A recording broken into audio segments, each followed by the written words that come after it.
is John Phillips, and I'm with the law firm of Miller & Martin.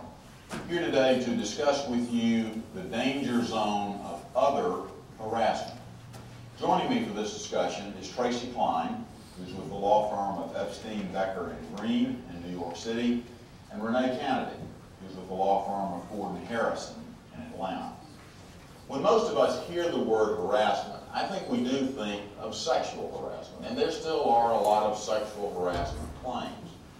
But unlawful harassment covers other areas based on the protected classes that are recognized under the law.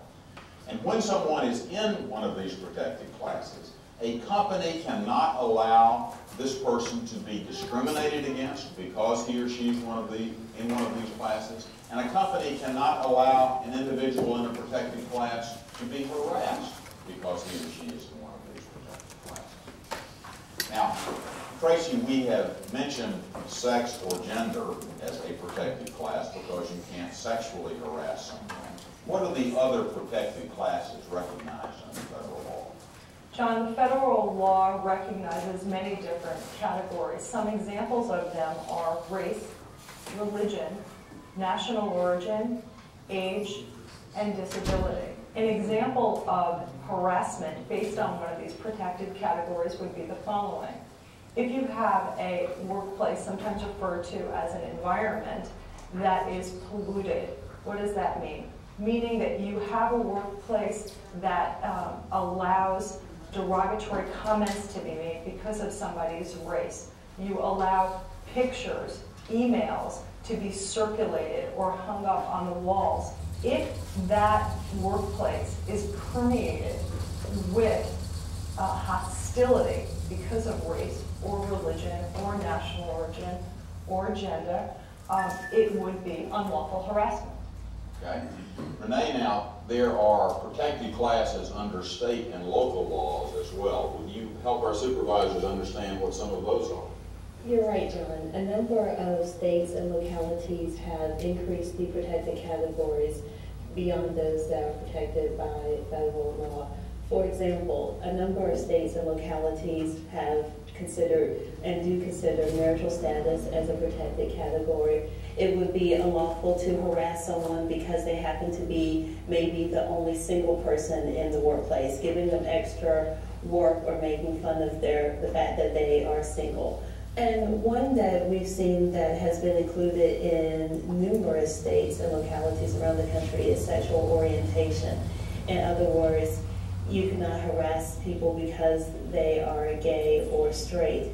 A related topic to that is the issue of gender stereotyping, in that courts are now starting to allow lawsuits based on gender stereotyping, in other words, treating someone differently because he or she does not measure up to what the supervisor or what the other employees think are traditional roles or traits of that particular gender. Also remember that your company may have policies that provide protection to groups or individuals or classes of people above and beyond what the federal and state law requires. So you need to know what the law requires, you need to know what your company policy says, and then you need to do the right thing about making sure that your employees are not harassed. Check out this scene now and see whether you think unlawful harassment has occurred. Yet again, John Chirac offends American People voters let as you the back release out. today. Let me tell you something. If the Eiffel Tower got blown up, those frogs would be on their knees begging us for help. Seriously, if it weren't for us, the French would be speaking German right now. Guys, Oh, John Paul. That's right. You're French, aren't you? I bet your parents really choked on their baguettes whenever you became a citizen of the good old USA. But actually, I'm not a citizen. I'm here on a work visa. Really? Are you going to become a citizen? I don't know. I don't really have any plans to now. So you're just taking American jobs? Just the one. So, John Paul, how do you like that 40-hour work week, huh? I know how you Europeans like to take siestas in the middle of the day. And don't forget the, what is it, Like 3 months vacation? It must be a real chore to actually work for a living. Yeah, I bet if you were in France right now, you'd be sitting at a cafe, drinking your baccello and smoking your cigs. Don't forget the beret. Oh yes, the beret. Now tell me, do you really have one? Fine, guys, really. Oh, you know, we're just kidding around. We only tease you because we like you. Yeah, I'd do anything for this guy, even if he is a snooty Frenchman. Yes, we French are so rude. Yeah. What's up with that? Hey, we've got a softball team you might be interested in. It's a good way to meet people. Oh, Dana, they don't play softball in France, except on the battlefield. Yeah, this were an accordion ensemble. Or cheese making committee. Or Jerry Lewis band. Hey, lady! Hey, lady! I'd better get back to work. Oh, yeah. Lunch is over. Hey, JP, let me know if you need anything. As your boss, I'll take care of it. Dude, we're not gonna get in trouble for giving him a hard time or anything, are we? No, it's just some harmless ribbon. And he's a white guy. He's fair game.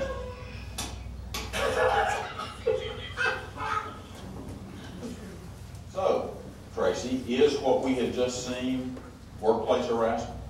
John, it could be. Whether or not it rises to the level of being unlawful harassment depends on many different factors.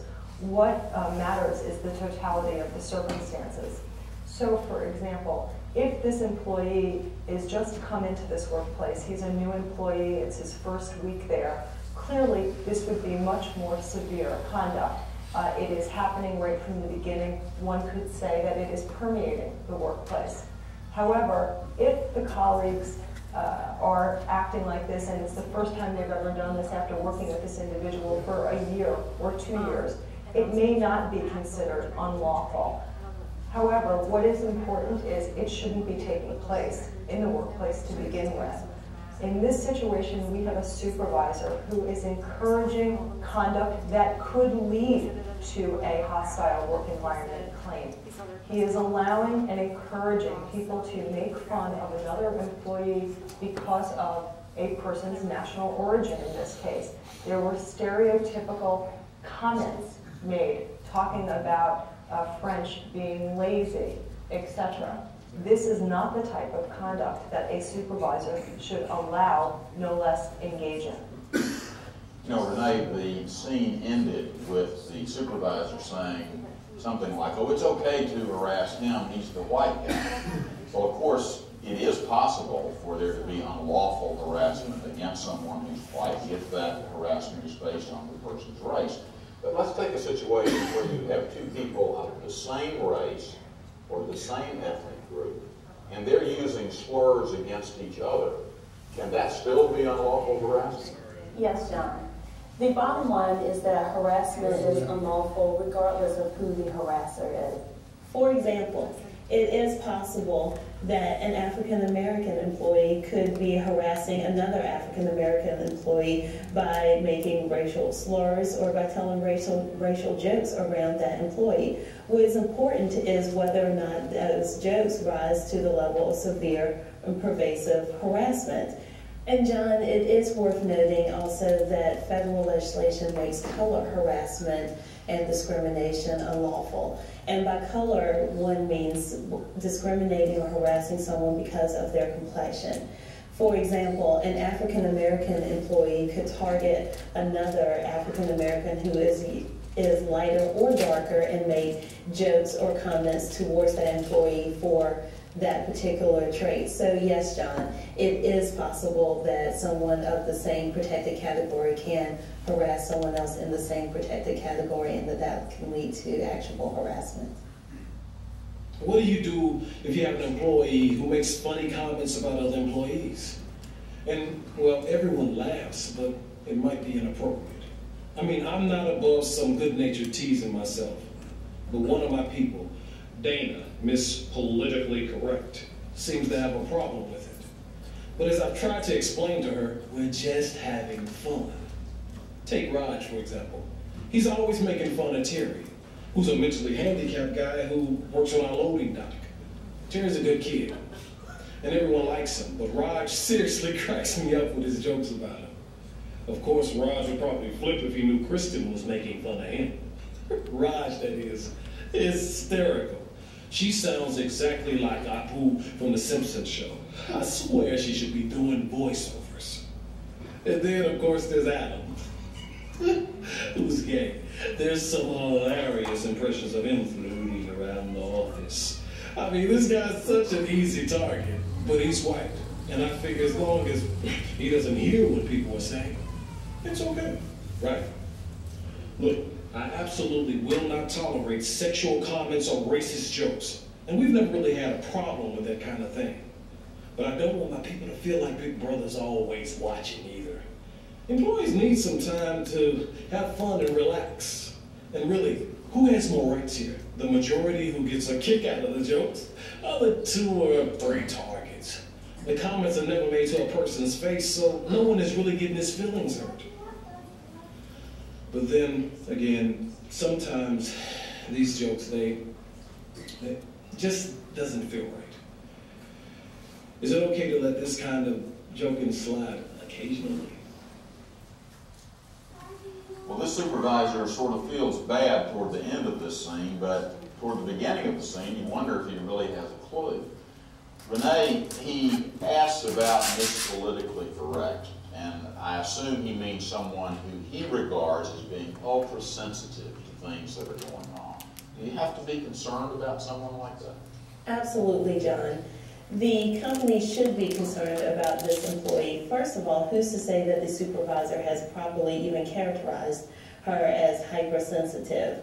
The supervisor in the clip we just saw made a point to say that most of the people in the workplace were finding the conduct amusing, humorous, or at least acceptable. Well, the problem is the 2 or 3 people who are offended by the conduct. And not only has the supervisor been on notice that this conduct is occurring, the supervisor is participating in the conduct and now has received at least 1 complaint about the conduct. Additionally, the person who the supervisor has deemed as Miss Hypersensitive, Miss Politically Correct, has come to him, addressed her concerns. The supervisor needs to make sure that even though he believes her concerns to be frivolous, that the supervisor does not retaliate against this employee. And by retaliation, we mean the fact that the supervisor should not treat this employee differently because she has now raised her complaint. The supervisor should not, for example, give this employee extra work or unpleasant tasks. The important thing is that the supervisor should address her concerns or at least point out her concerns to HR so that they can be properly investigated. John, following up on Renee's point, I really think a wonderful tool that we can give supervisors is to not judge things by their own sensitivities. If you hear a joke about another person's race or religion, it may not offend you.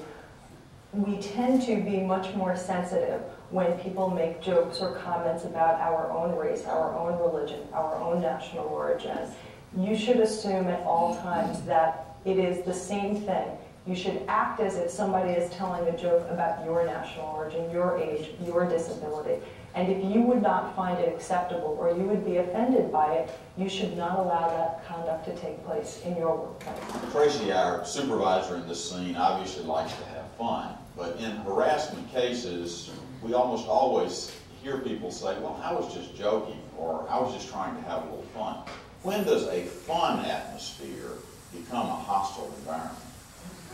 John, that's a good question. It potentially happens every single day.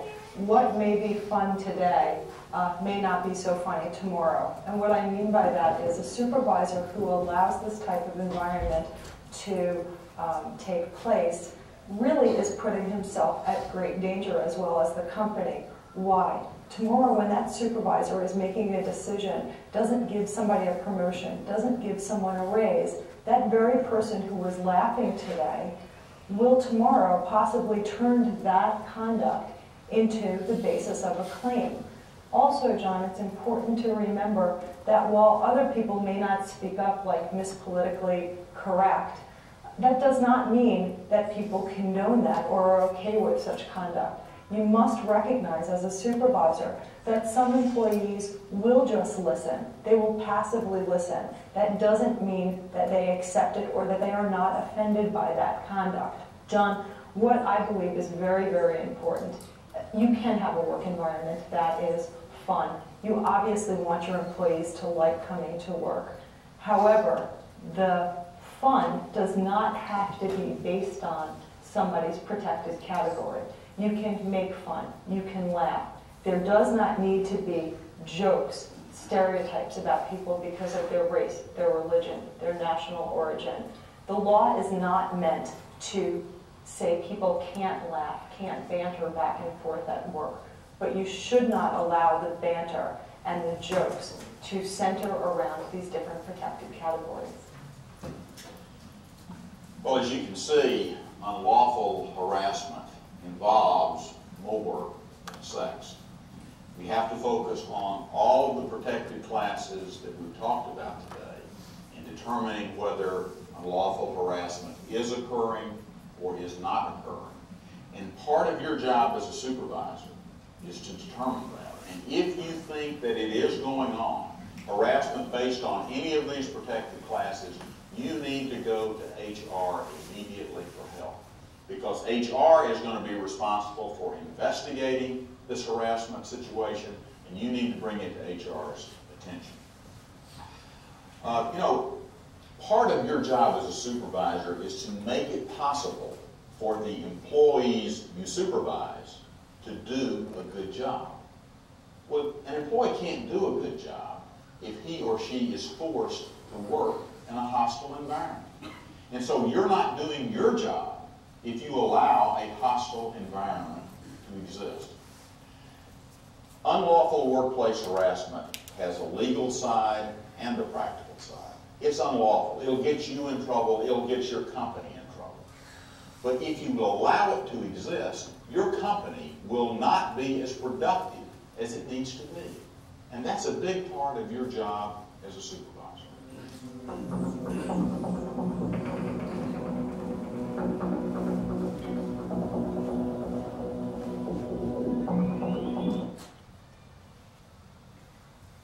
So they use the word supervisor a lot, but I want you to erase that out of your brain.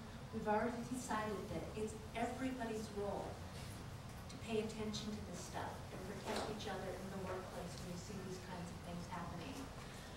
Now, one of the things I love to do after we watch this video is kind of go around the room and find out from each person, was there one piece from the video that stood out for you, or that you kind of had an aha moment, you hadn't thought about this before?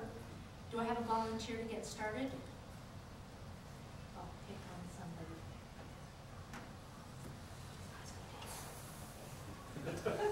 Sorry, don't make eye contact. Okay.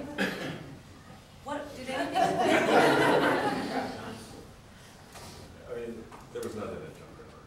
You've had any kind of training for this before, especially in the last 10 years, they're hounding this going on.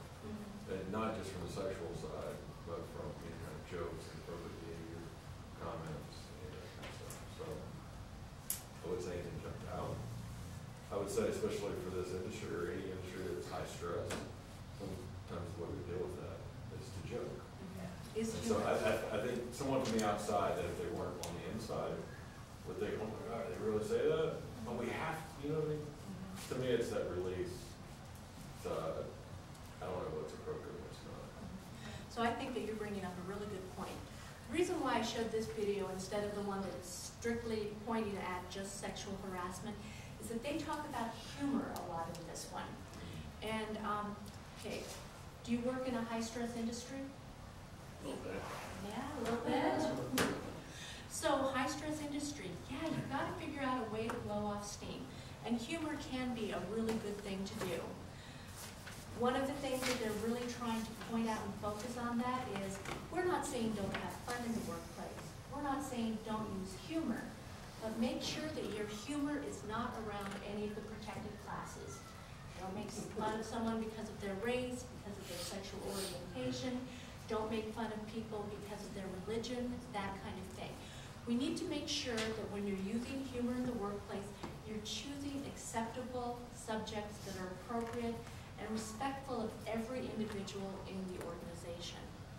So, you know, the black supervisor, when he was chatting about all of the different types of things that were happening in his workplace and what he thought was funny and what he thought was not funny, it's very interesting as it got towards the end and he started saying, I will not tolerate sexual harassment or racial harassment at all. Things that obviously impacted him, he was very sensitive about. But you can't use your own sensitivity. You have to think, what might the other person be sensitive about? Great. But if you're not making like jokes about it, but having like a legitimate conversation with like somebody about, you know, politics or religion or whatever, at what point is it, I mean, because you're adults and you're going to have conversations about this kind of stuff. I mean, is that fine, or are they just completely off-limit topics, period? I think that part of it depends on whether you're a supervisor in the workplace or whether you're peers as to how that conversation can happen. And not everybody will be upfront with you and say, oh, you said something that triggers something within me and I find that to be harassment. People won't always be honest with you, and reading some of those cues can kind of be difficult.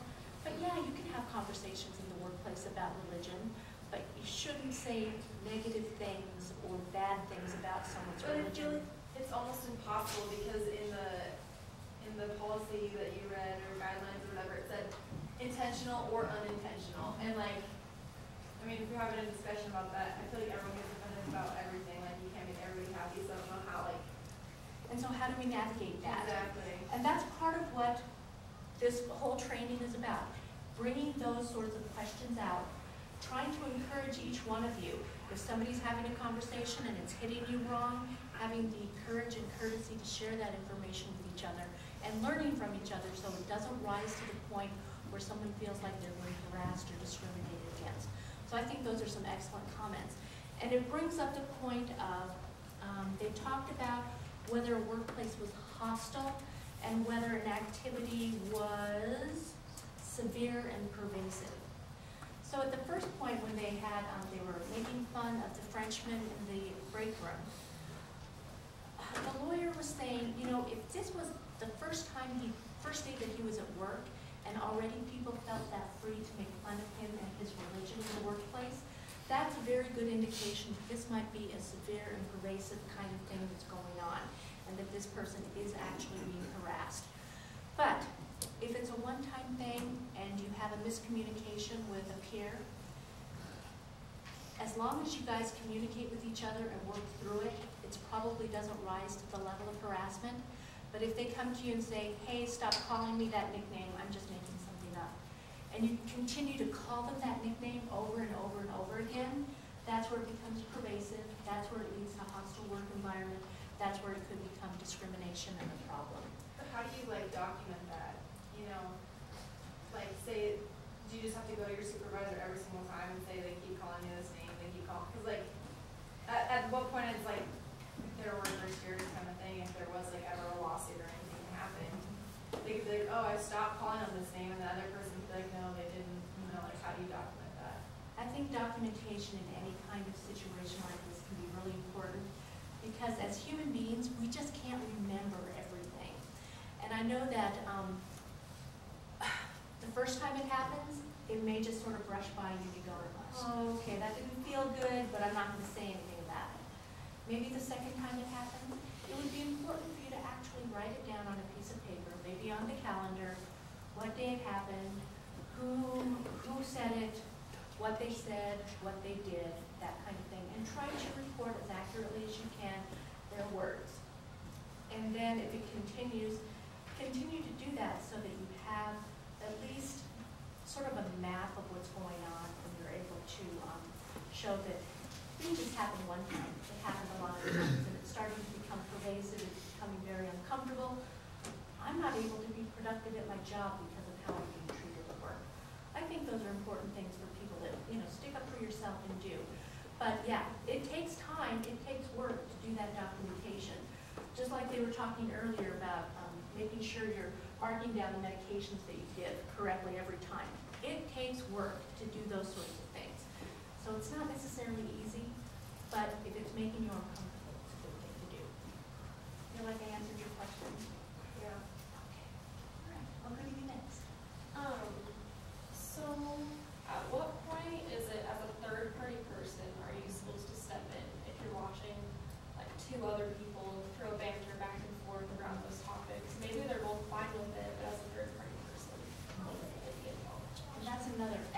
question because these things, there's nothing that's really truly black and white. So much of our behavior and everything that happens to us in the workplace is really kind of gray.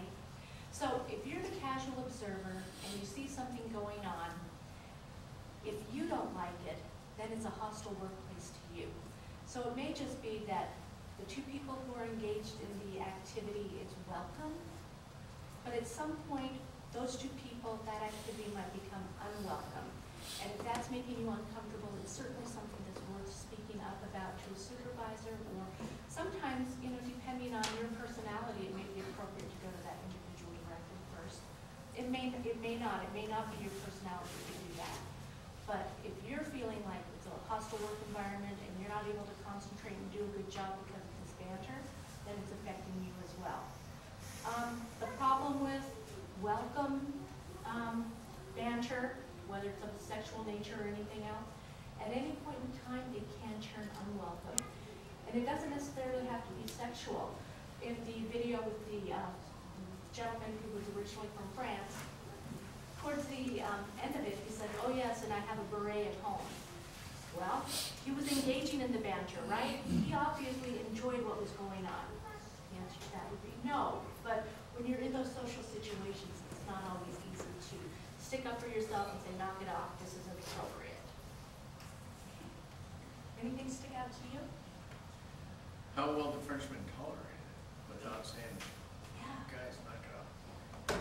And But, you know, his boss was one of them, so, you know, that's what stuck out. That adds a layer of complexity. If your supervisor and management team are directly involved in this discriminatory behavior, how well are you going to trust that they will support you if you did report that? So it's really important to make sure that if you are in charge of people, if you're a team lead of any kind or a supervisor, you don't allow that kind of stuff to happen because it's not respectful, it's not a good way to treat people.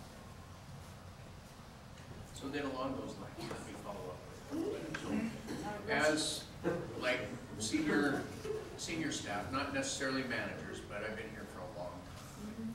So if Christy and I are engaged in conversation, and one of the new folks is bothered by it, and he's working with me on that particular day, what would you suggest one of those new people to let us know that do? Well, like I said, not this every... is for the new guys, I understand, but... Not everybody has the personality where you would feel comfortable going up to someone and saying, "Your actions, your words make me very uncomfortable." So, if you are the type of person who could do that, practice saying it, write a little script for yourself so you can say it really clearly, cleanly, without judgment. "I'm uncomfortable because of the terms that you use with her," that sort of thing. Or report it to their supervisor, and then the supervisor can get into it a little more and help you guys figure out how you can communicate in a way that's fun and keeps everybody engaged with each other, but doesn't make someone else uncomfortable.